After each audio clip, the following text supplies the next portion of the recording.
Hello అండి. Welcome to simply creations. ఈరోజు నేను ఈ ఉలెన్ కీ చైన్స్ ఎలా చేయాలో చూపిస్తాను. ఇలా 2 ఇలా ముందే అన్నీ మనం ఇలా అల్లేసుకొని పెట్టుకోవాలండి 2 పీసెస్.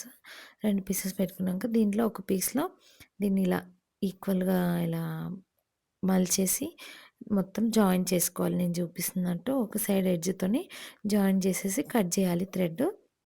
ఇలా చేశాక ఇంకో సైడ్ ఎడ్జ్‌ని ఇలా రౌండ్‌గా మన బోలాగా ఇలా తిప్పేసుకొని థ్రెడ్‌ని గట్టిగా లాగి ఒక దగ్గర ముడేసి మళ్ళీ కొంచెం పీస్ ఉంచాలి. ఉంచాక ఇంకో సెకండ్ పీస్‌ని తీసుకొని దీంట్లో ఇటు మనము అల్లినప్పుడు థ్రెడ్స్ మిగులుతాయి కదా! దాన్ని ఇలా లోపలికి అనుకొని కట్ చేసేసుకోవడమే. అది మనము ఊడిపోకుండా ఉంటదన్నట్టు. ఎడ్జ్ దగ్గర ఎలా అయినా ముడిపడి ఉంటది. సో, మనకేం ప్రాబ్లమ్ ఉండదు. దాన్ని ఇలా కొంచెం లాగేసుకొని కట్ చేసుకోవాలి. 2 సైడ్‌లు ఎడ్జెస్ అలానే చేయాలండి. చేశాక ఇలా ఇది ఎలా అల్లాలో నేను ఇం ముందు వీడియోలో అప్‌లోడ్ చేసి పెట్టానండి. చూడండి. చూస్తే ఐడియా వస్తది. ఇలా 3 నేను 4 లైన్స్ అల్లాను వీటిని. 4 లైన్స్.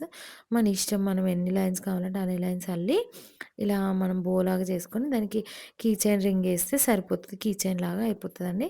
ఇవి ఏంటంటే పిల్లలకు యాక్టివిటీ లాగా మనం నేర్పియొచ్చు వీటిని.